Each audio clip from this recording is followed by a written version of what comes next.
guys. Hello, spin enthusiasts. See, some of you guys are out in practice. You guys are out practicing. Some of you guys are going to your hotel room. Hi, Cade. My next Winter Guard song. Ha. That was just some royalty-free music. Today, we're going to talk about LGBTQ issues. This is something you guys have been asking about for the last, 3 or 4 live streams that we've had. You guys have keep asking us questions about LGBTQ, and that hasn't been, the topic that we're talking about at the time. So, we decided we're going to go do a whole video on it tonight. We're going to do a whole talk about it. So, joining me tonight is going to be Haakon Burntvedt. He is originally from Wisconsin. He lives in Florida now. He has, oh my gosh, so many awesome things to tell you about him. He should be here any minute. Any minute now. There's Haakon. I see him. He has joined. I just got to pull him in here. Haakon is an incredible guard instructor, and I'm just going to dote on him for a minute while he gets connected, because he's awesome. He marched with the Blue Stars for a million years. He was on the Blue Stars color guard. I don't know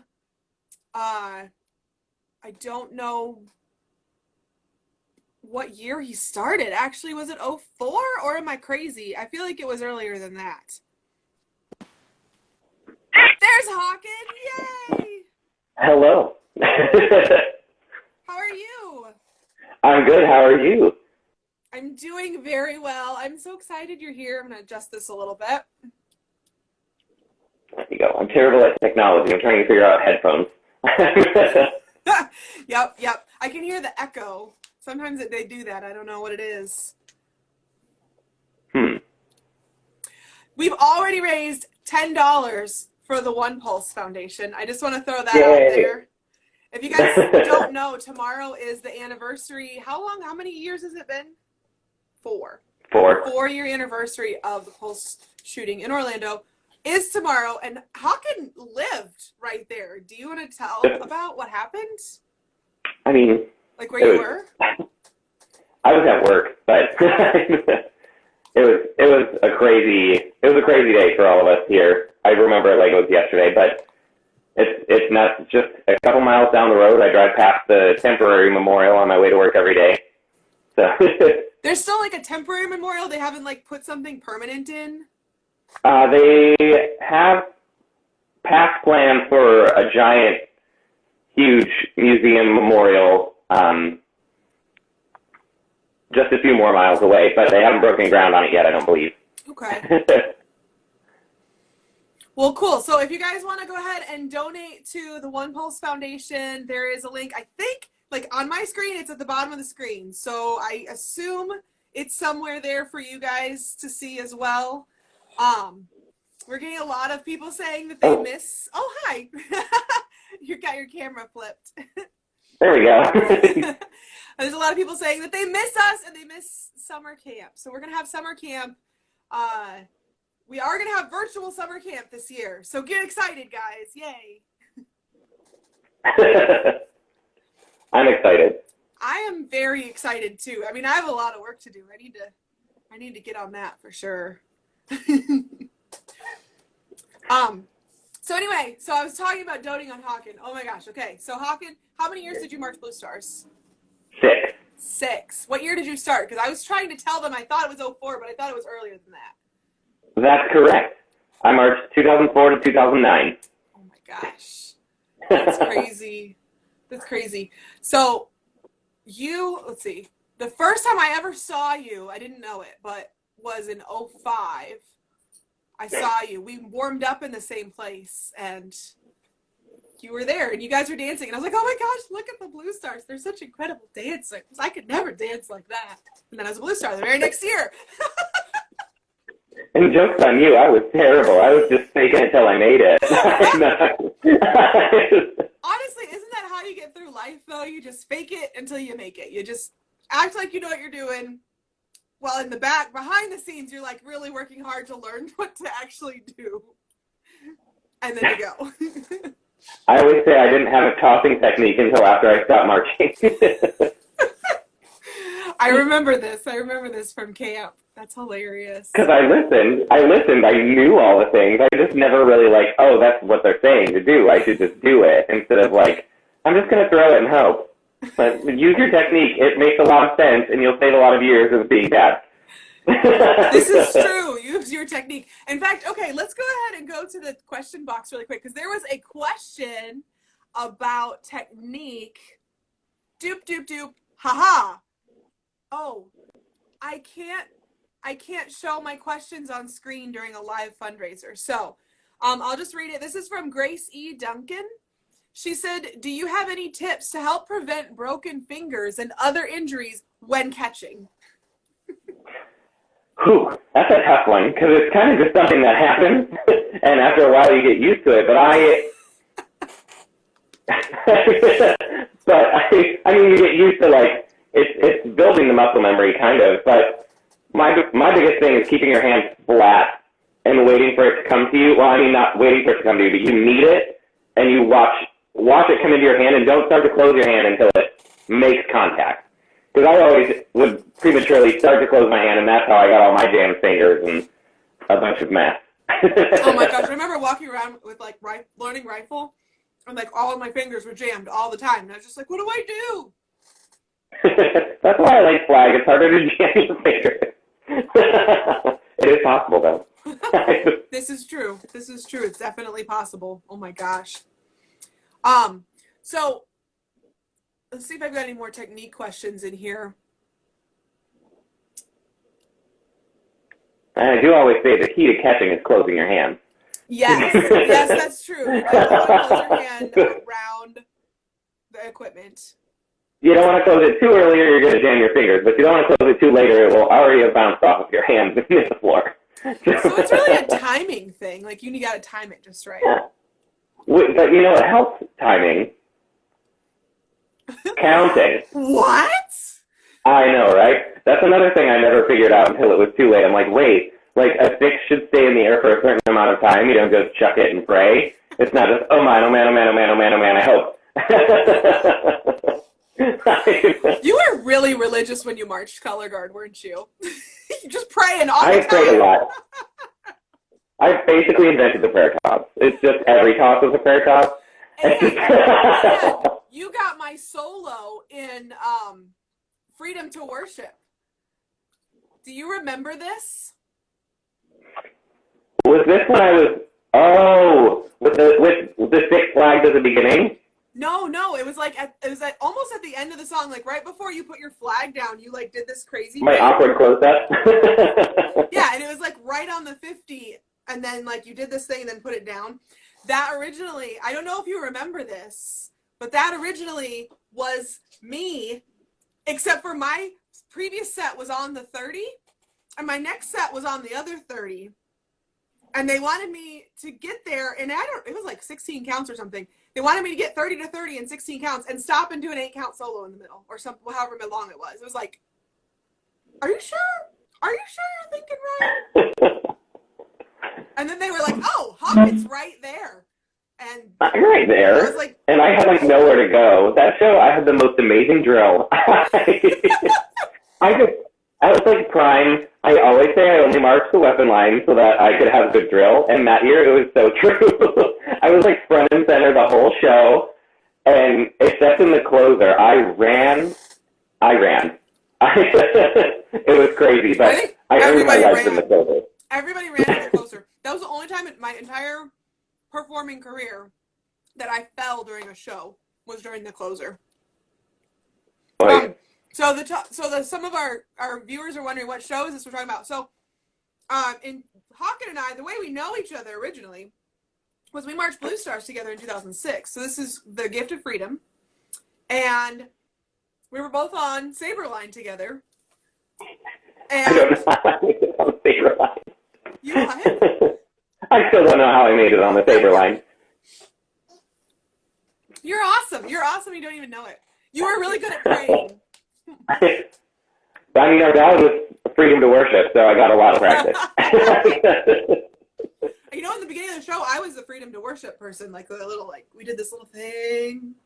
We're like, oh. I pretended to throw a football. That's right. And then Jen was the homecoming queen. Oh, she's still. Of course, Jen was the homecoming queen.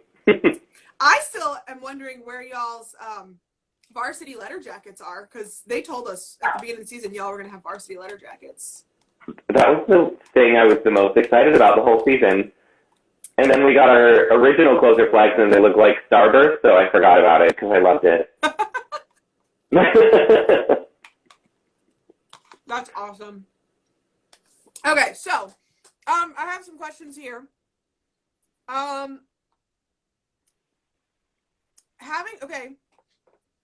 Do you have any tips on having the equipment float out of your hand instead of having it jerk out when you release? So you're talking about your toss technique earlier. How do you get it to float out of your hand and not just blah? I would say it's again with your timing on where you're pushing, where your release point is, and how you're opening your hand. A lot of times when I see somebody have kind of that jerky release, it all also comes from your core.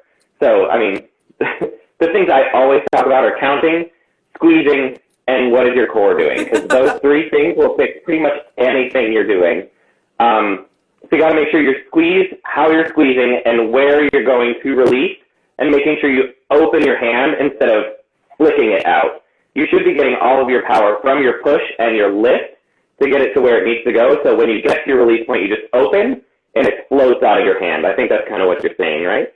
And then I've seen a lot of people, they get there and they think, oh, I got to give it all I got. So they get there and they try to give it more, but that extra little jerk they're trying to flick it out with is killing the momentum that they've already given it with their setup. So they're having to give all that extra energy, and you feel like you have to keep giving more. So you kind of are building a bad habit on top of just let it go. It's kind of how I would describe it. Yeah, I think it's good. That's a good explanation of it. Let's see. Oh, I keep thinking I can put this stuff up on the screen. Okay, so, this person's name is So Not Human is their screen name. That's a good one. That's a good one. Well, I think it goes along with, are we human or are we dancers? So Not Human, must be dancer. I still don't know this. So, they want us to discuss, and honestly, I think I'm just going to show excitement about this. Designs by King adding inclusive gloves. Have you seen that yet? I haven't. Okay, so I'm a little bit in the know because, and I'm going to go ahead and tell people this because I'm very excited. SPINTRONIX is now a Designs by King color guard. I'm so excited about this. Yes, we are going to be doing a rifle. In fact, here, let me show you. I have a King rifle right here. We're going to give this away. We're going to start the giveaway on Monday. It is a King Kong rifle, and I won't talk about that a whole lot. What big is it? What's that? What is big? It a 36? It's a 36, yes. Okay. So I'm actually, I've been wanting to spin 36s personally for a long time. And you know, we have all those 39s that were donated to us, so I'm kind of like, ugh. So then when I have kids that like want to check out rifle, or they want to like buy their own rifles, I'm always like, well, you could buy a 36. And eventually my thought is we'll all spin 36s eventually. But then when they have to like check out a rifle or borrow one of the 39s, they're like, what is this giant thing? So we've just kind of been spinning 39s. But since we're a King Guard now, we're going to spin 36s next year. And I'm so excited about this. I'm excited about that. I started when I was marching drum corps, always spinning 39-inch rifles. And I don't know how I did it, because I started marching when I was 16. So I'm just out there, just itty-bitty, scrawny little thing, trying to throw a 39-inch chunk of wood in the air and get it to do something. And then I would go back to my high school and spin a 36 in the marching band season and just, like, throw it to the sky. And I was like, where did these muscles come from?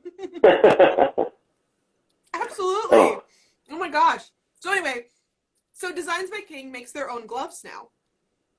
And they actually sent me a pair, and I have at my EverDrives, which I've used forever, and I have my Designs by King gloves. I am honestly, I'm starting to love the King gloves better.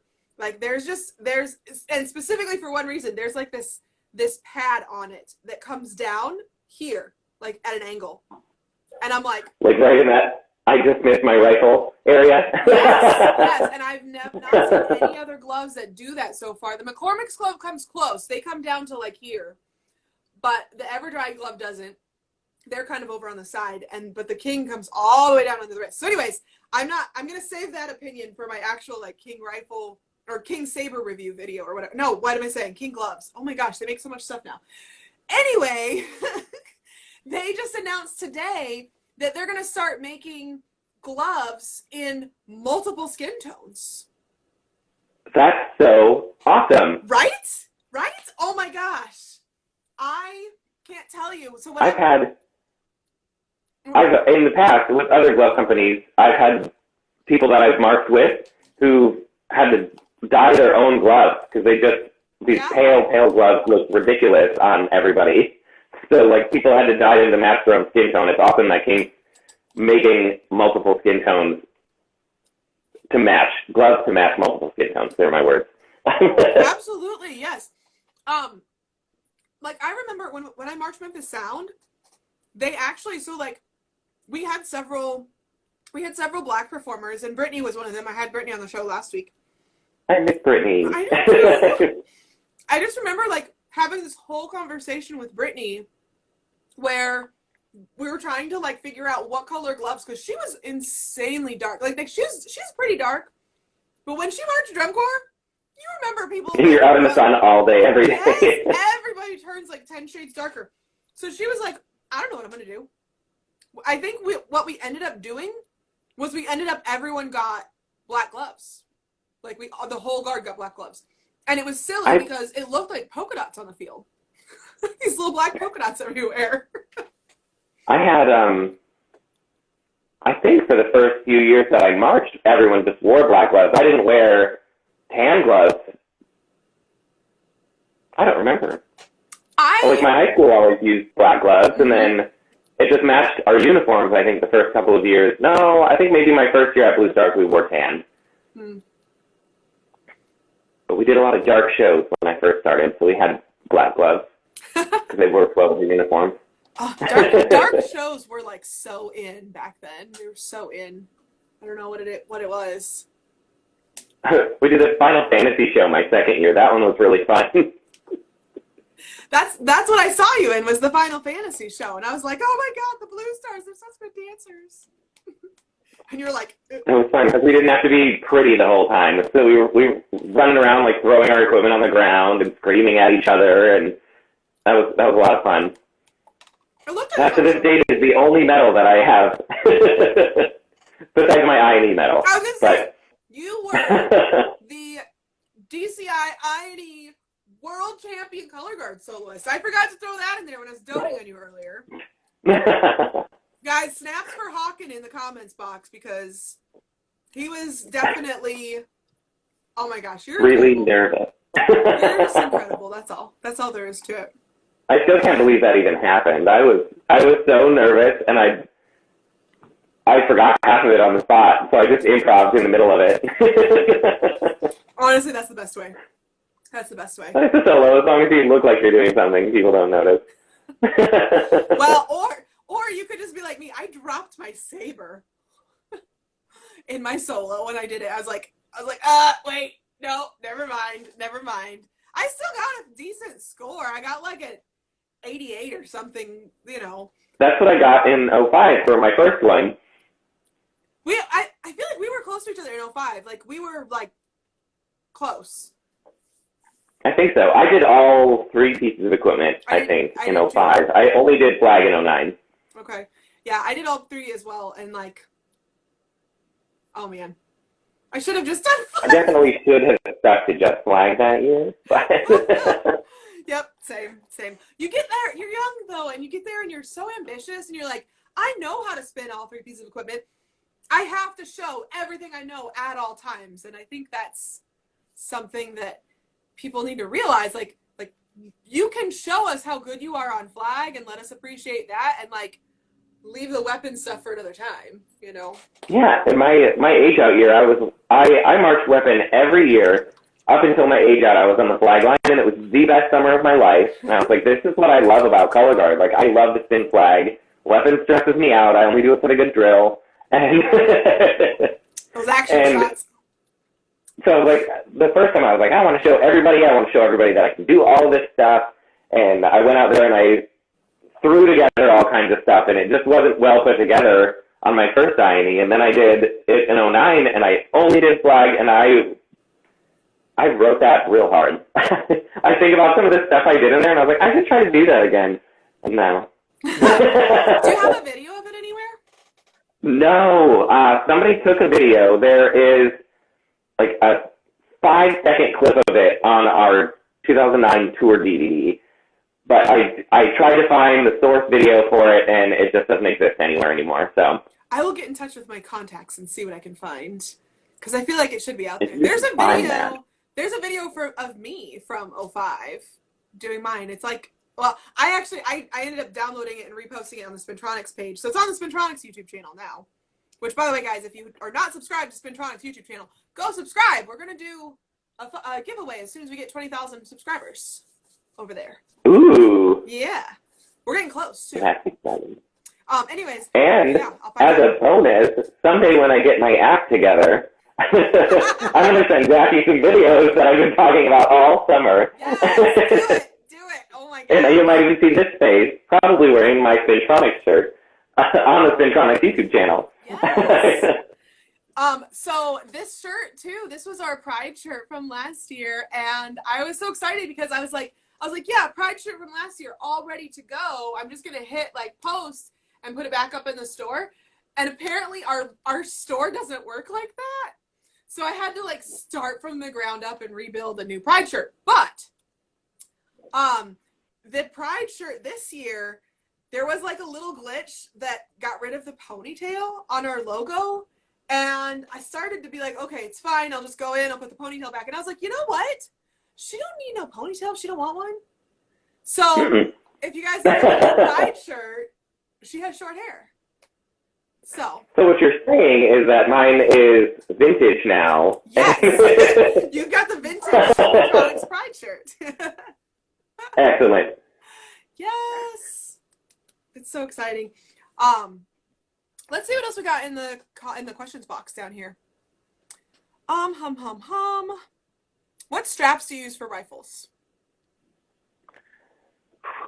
I prefer either the leather or that fake leather. I don't remember what they call it, but I love that good old-fashioned just smack you hear of the leather on the wood. But I have used in the past that kind of like webbing material, like almost like the military belt webbing, and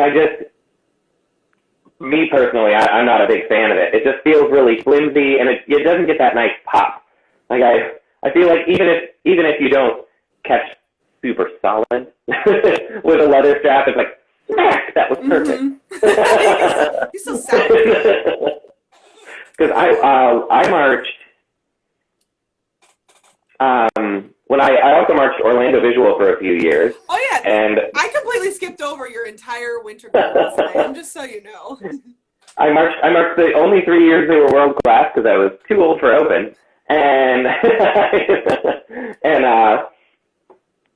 I had a white strap on my rifle, and they never had white straps. They're always black bolt, black strap, and we wouldn't use cheaters. Because if you have a black bolt and a black strap on a white rifle, essentially you shouldn't need to use the cheater because you can watch your bolts. I'm a strap watcher.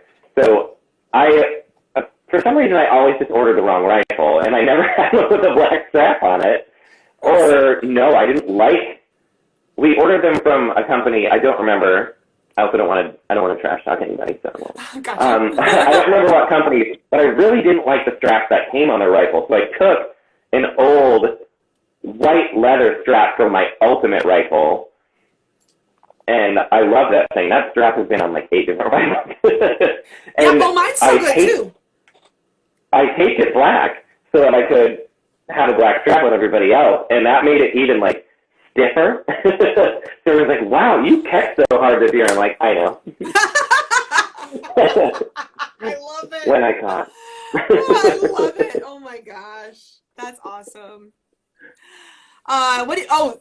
Question, what, you guys have cheaters on your rifles? Yeah, so I've got a rifle here.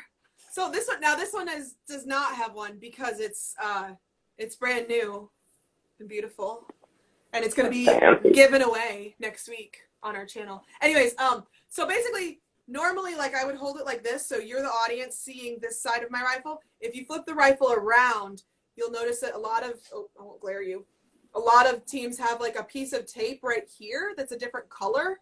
So if you have a silver bolt and a white strap, like this one does, it's hard to see this in the air when it's spinning. So you put a piece of tape here that's, like, black, or, like, we use dark blue one year at SPINTRONIX, and that way you have a spot you can look at on the rifle while it's spinning in the air. The best spot to put it is to find the center of balance. Yeah. Which I found that out the hard way, because if it's off center, you see this thing go through the air. But if it's in the center, it rotates nicely. On a King Kong rifle, look at this. Look at this. The King Kong rifle. Oh, hold on, wait. My hand is not very balanceable. Look at that. Look how centered that balance is. Right in the center of the bolt. Right in the center of the bolt. So, oh my gosh. I can't wait to make my review video on it because it's amazing. Okay. Who runs the world? Guard. Yes, we do. Okay. This one says, Marching Alex says, this is kind of specific, but I've been trying to do an illusion under a toss on rifle. What should I toss, and any advice for the illusion? Can you do an illusion?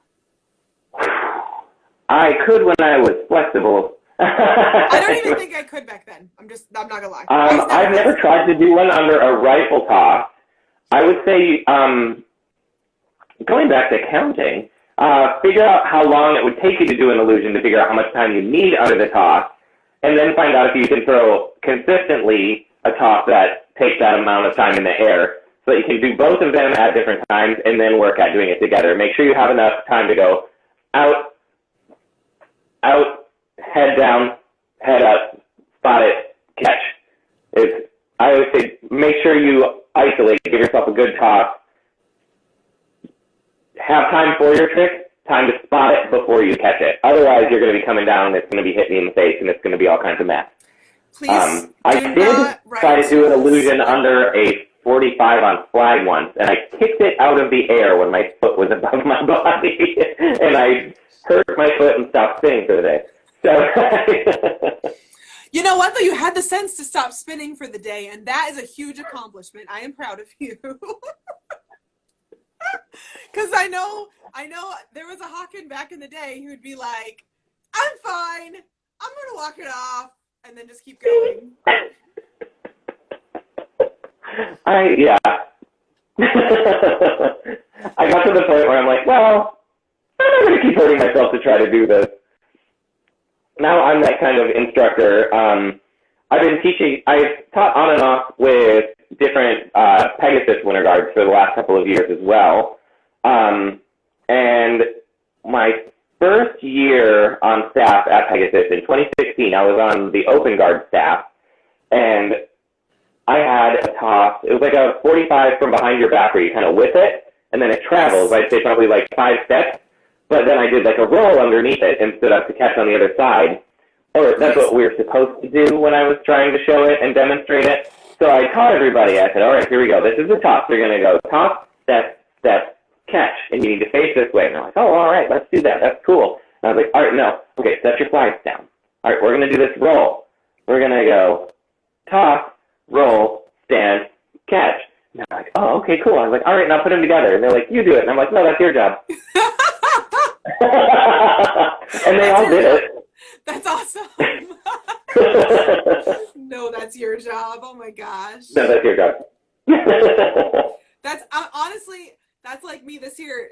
We had all this floor work to do. I don't know if you watched the show, and like the first solid minute of the show, everyone is on the floor for the whole thing, for a minute. Oh wow. Straight. It was insane. Justin, I hate you. I also love Justin because it was really good and it came out really awesome. But anyway, and I was just like, Sam, okay, Sam, I want them to do this, this, and this. And I would like told Sam what I wanted, and then Sam demonstrated it. I was like, I am too old to be getting down on the ground and doing all this stuff and like hurting myself. I can't do it. I can't do it. I've become the master at that. Yes. Where can I find your shows? I've been looking everywhere. They're on our YouTube channel. Go to SPINTRONIX Guard, or no, go, oh my gosh, don't go to SPINTRONIXGuard.org. Go there if you want, but youtube.com/user/SPINTRONIX Guard. All of our old shows are there. All of our vlogs are there, all of our instructional videos, all of that stuff. We love Sam. Yes, we love Sam very much. Because Sam saved Jackie's joints. Pretty good. We raised $20 so far for One Pulse, by the way. Yes! Also, I love your username, Off-Brand Oogie Boogie. Off-Brand Oogie Boogie. Oh. Off-Brand Oogie Boogie, I can't even talk. I just put the playlist. I think it's called SPINTRONIX Indoor Guard Productions. It's on our main channel page. So to go to our main channel page, scroll down. There's like different playlists on the main channel page. Do you have any tips for captains? I do. Do it. I'm going to drink some tea. As somebody who was a captain I was the captain of my high school group, and I was also the captain for 1 year at the Blue Stars. It's important that you remember that you are still a part of the team. Like, you are still part of the team. Just because you have a title and some additional responsibilities doesn't make you more than anybody else, if that makes sense. Because what I've seen with groups that I teach is that people kind of get I'm the captain, I'm a leader, I'm above everybody else, and and all of that. So it's important to remember that you should be leading from within. Like, leading by example is the most important thing. And I know everybody says it, and it's like, oh, but I'm the captain, they should listen to me. But like, if you're doing the right thing, people will listen to you. So it's I actually, with schools that I'm teaching at right now in Florida, we stepped away from captains a couple years ago, and it kind of became a butting heads issue. It was just too much. Like, this person was a captain, but then this person was leading by example, and the captains felt like their toes were getting stepped on, and so we just kind of just crushed it all, and there were some feelings hurt in the beginning by people who were no longer captains, but we took it from a standpoint of everyone should be held accountable as if they were a captain in the team, and they really stepped up and become a much more unified team through all of it, which is kind of cool. Like, different people volunteer. Like, in Winter Guard, I have too many ideas, and I have too many props and things. So I had a giant dining room table this year, and we practice on the opposite end of campus from where we keep all of our equipment. So we have to, like, drag it through the courtyard in the rain with a dining room table, and we had a couple people that would volunteer every time to do it, and they really stepped up, and they kind of became the, like, prop captain. So at shows, they were always the ones that knew where stuff went and all of that, and it just kind of became a role. They didn't really do it. I mean, it was never really designated. Yeah. So, but they led by example and ended up inspiring the team to follow. So it's kind of, I don't know where I'm going. I'm rambling. Pause for a second, because Ben Potts is in the house. Did you see this? Ben Potts. Hi, Ben Potts. That's awesome. Ben I haven't seen Ben Potts in a long time. Me neither. I feel like I was on staff in 06 and like fell off the face of the earth until suddenly we were Facebook friends one day. That's awesome. Yeah, we did something similar. We got away from captains for a couple of years, and like then we wished we would have had captains in 2019. So we brought captains back in 2020 and kind of defined the roles a little bit more than what we used to do. So I think that helps too, communicating with your staff and like making sure your role is defined as a captain. Like, okay, what are my jobs specifically? What should I do specifically? How should I act specifically? Like, make sure you are like clear with your staff, and then I think that helps a lot. Definitely, and especially if you are in a team that has multiple captains, it's good to kind of have designated things that each one is like the point person for. At a school that I used to teach at over on the other side of Orlando, I kind of inherited the program from somebody else, and the way they always did it was once you were a captain, you stayed a captain, and then every year they added. But sometimes people would get it when they were like a sophomore, and then by their senior year, there was like 3 or 4 captains for a team that wasn't very large. So we kind of just made each person a captain of something. So one person was like the music captain. They had to make sure that our speaker was always charged and our speaker was always at rehearsal ready to go, then paired to whatever and things like that. Somebody was always the equipment person. So they made sure all of our equipment was show ready. They would do the equipment checks before performances. They would make sure we had all the different colors of tape we needed when we needed it and things like that. One girl was an attendance captain. That one was kind of funny to me because she was always late to rehearsal, so we made her the attendance captain, so she had to be on time. I'm going to remember that, actually. I'm going to remember that. Coming after somebody next year. I'm not going to say who it is. Oh, man. That's so funny. Okay. Let's see. Favorite piece of equipment / any tips for spinning rifle. We have 1 million tips for spinning rifle on our YouTube channel. So if you don't want specific stuff, you just want to like learn stuff about rifle, go to YouTube, subscribe to our YouTube channel, and get lots of tips on our rifle videos there. But so we kind of talked about this already. Haakon, your favorite is flag. My favorite is flag. I love it. It's just so expressive. You can do so many different things with it. Even if your silk isn't open, you can strip it, you can roll it, you can do silk work. You can spin from the silk end, from the pole end, from the tab, from the very end. I love a good throwaway, so I love spinning from the end of the pole. Anyone who's on a team that I teach always gets really mad at me because I love throwaways. Like in the fall, whenever I get like mushy brain because I've written the whole like opener in the middle and like we're getting to the end of the closer and we're getting to this big impact and I'm just like, I don't know what to do right now. So we'll just sit there and do 16 counts of throwaways. 1, 2, 3, 4, 5. And it's so impactful because it's just a huge colorful circle in the sky. But it's just the easiest little thing, and you're building muscle while you're doing your show. Yes! Oh my gosh, yeah, I agree. Like, there's a point that you get to in the season, and you're like, okay, I have done so many different things for so many different shows, and I don't know, I can't handle it anymore. And you just have to do something. That's another, especially if you are a newer choreographer, every second of your show doesn't have to be like, wow. Like, you don't have to make sure that every single, like, phrase is something big, something crazy. Like, it shouldn't be something hard because then you're burning yourself out and you're burning the members out because they have to do this demanding choreography the whole show. So save, like, your big stuff, like your big wow moments and your wow choreography for when it can be appreciated, not like when you're running across the back of the field and nobody can see you. Like, that's when you use your big stuff and you just spin from the end of the pole because you're running. You definitely want to do wrist strengthening exercises if you're ever going to be in one of Haakon's shows. Definitely. My favorite is King Sabre. Like, notice not just saber in general, because I will spin a rifle before I will spin an Excalibur again. Because those things... Oh my gosh, I hated spinning those Excaliburs. I was constantly tightening my dang screw all the time. I felt like I spent half of rehearsal spinning and half of rehearsal tightening my screw whenever I was on Sabre. But I love King Sabres so much, and I will spin those. That's my favorite. I love it so much. Like, it just spins through the air. I love that, like, whip sound that it makes when you toss, and like, I love it. I have another one here.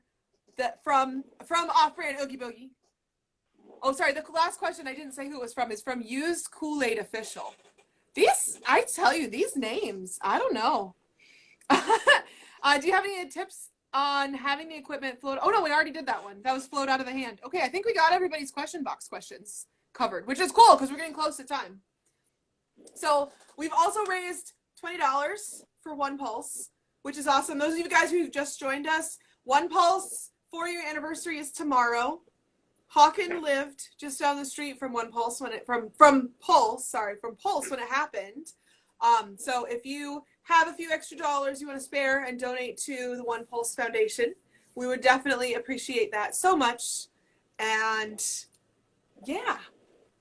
They do lots of cool things in our community to remember everyone who we lost at Pulse. They're building the permanent memorial, which is, I'm not sure how COVID-19 has affected the plans for that being built. I think it may have set it back a little bit, but they, don't quote me on that, I'm not a representative, but they're building a beautiful memorial and museum, and I've seen some renderings online. It's going to be really cool, and they also do things in our community to help like spread the love and spread the memory, or keep the memory of everyone that we lost alive. So it's a really cool thing to donate to. Absolutely. I don't know if that's the Absolutely. Yes. I'm just so glad that, like even I get questions a lot from kids. I'm actually kind of surprised we haven't gotten more questions about like being LGBT in color guard, because a lot of times I field a lot of these questions and I end up having to turn to somebody else because I'm not LGBT. I'm just an advocate. You know, I'm sorry, I'm as boring as they come. I am a straight white girl from, the rural Missouri. SPINTRONIX teal hair. yes, SPINTRONIX teal hair.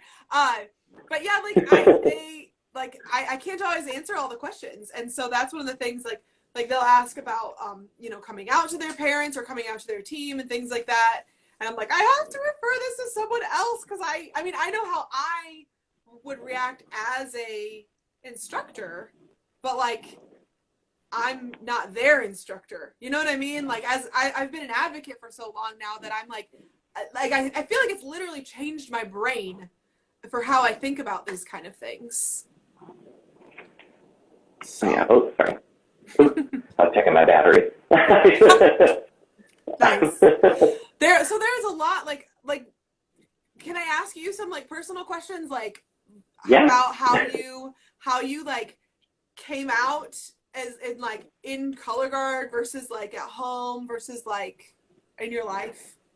Yeah, I mean, I kind of have a really weird story. Like mine wasn't ever really, I didn't have like the big like, oh my goodness, like here I am. Like I was always told I was gay before I knew I was. Gotcha. And I marched in a very small high school color guard. There were usually 5 of us most of the years when I marched in high school. So we were a pretty close-knit group anyway, and nobody really had secrets. We spent all of our time together inside and outside of rehearsal. We were like a really close-knit group and had a lot of fun. But I don't want to date myself. But it was a lot different being the gay kid in color guard in high school when I was in high school versus now. I mean, I can't really speak personally from that, but what I've seen teaching and how just awesome my students are to each other. Like it's really cool to see how it's not even a big deal. Like I had a former student who just graduated this year, class of 2020. Love you guys. You didn't deserve any of the stupid, awful stuff that happened and ruined your senior year. But some of my former students follow me on my TikTok, and one of them, I went and was looking at her page, and she posted some really awesome stuff at the beginning of Pride Month, and I was like, oh my goodness. I had no idea she was gay. Really? The whole 4 years she was on my team. She was like, no, it's not really something I need to mention. It's not really, like she wasn't ever hiding it, but it's just not something she had to say because it's just becoming more normal in certain areas of the country specifically. I live in a pretty welcoming area in Orlando, so a lot of the students that I've worked with are pretty lucky. I've had over the last couple of years of teaching in Orlando, I've had a few of my students come out as being trans, that they're transitioning to be a different gender. And that has been kind of an eye-opening thing to me, because I wasn't ever exposed to it. Really, I wasn't ever exposed to it in any of my marching career. I didn't, at least not that I know of. Yeah, I may have marched with people. Actually, I do know somebody that I marched with that transitioned later, but it was long after I was marching with them. And so it just wasn't something I was exposed to. So I've been reaching out to a lot of my friends to get like resources and how can I help my student when I have somebody that wants, specifically like if you're doing a show that has like dresses for the girls and pants for the boys, which is also something I've been kind of trying to steer away from recently, because I'm partial. I love a good dress. Like, I just think dresses and color guard look so good, and it just makes me so happy, and I'm not above putting all the boys in the dresses too, but I've had students a couple different students that I've taught that have come up to me and said, hey, this is my situation. I really would prefer to be in this costume versus this costume.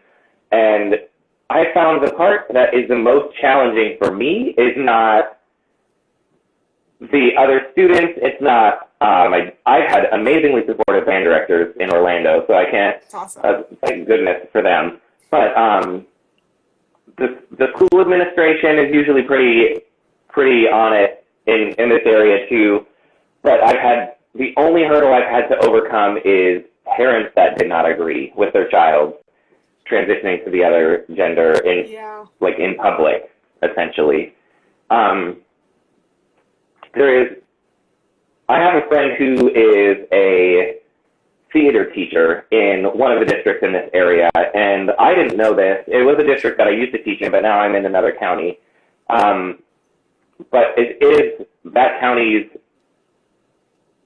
policy that if a child comes out as transitioning one way or the other,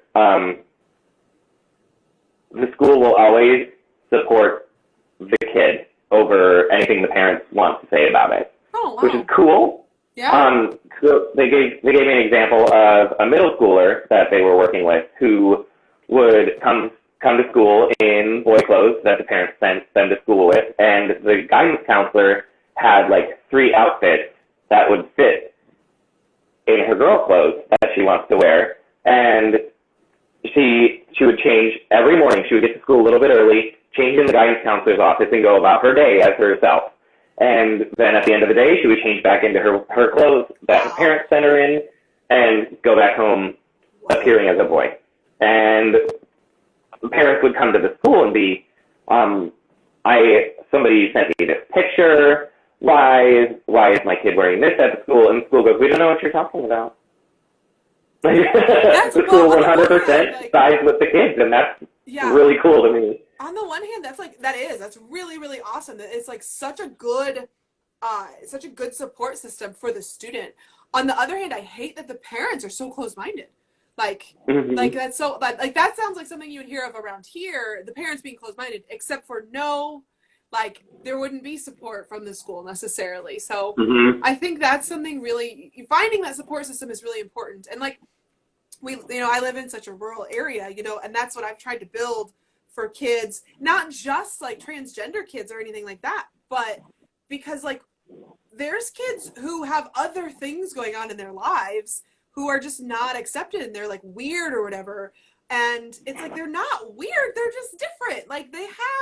They're cool kids, and they're maybe they're gay or maybe they're not, but they're just not accepted for whatever reason. And I want it to be a place where they can come and be themselves. And I don't know if you saw our show this year. We actually have we don't even say, okay, this is the male version, this is the female version anymore. We say, okay, if we're gonna have dress and pants, we say, okay, here's the dress option, here's the pants option, this is the uniform we're wearing, who wants what, basically.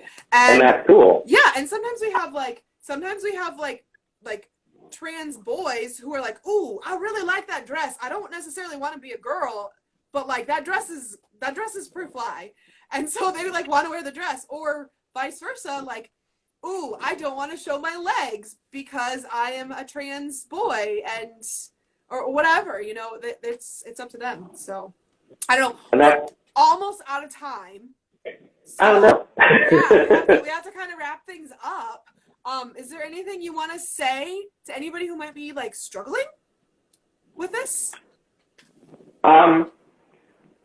I would say the most important thing, if you are struggling with figuring out who you are, if you are in, more specifically, in like a color guard that isn't accepting of who you are, in a situation like that, just know that you know your truth, and don't let other people decide it for you. You may have to like play along to other people's rules just to get them to back off of you for a little while, but still be yourself inside, even if you're having to play by somebody else's rules, because someday you'll be playing by your own rules, and you get to make them up as you go. Yeah, absolutely.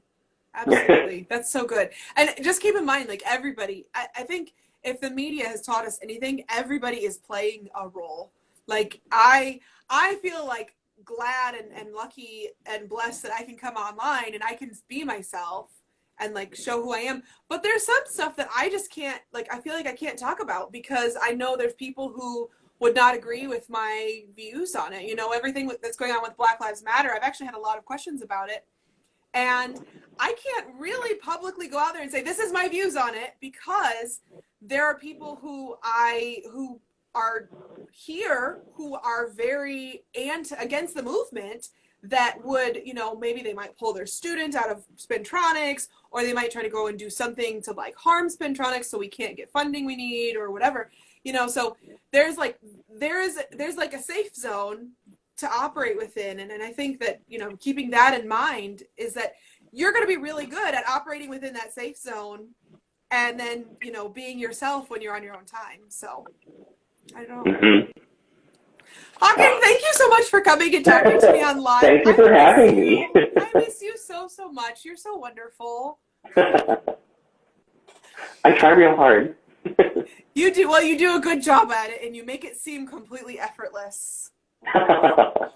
Guys, Haakon was the first person who wanted to be friends with me at Blue Stars.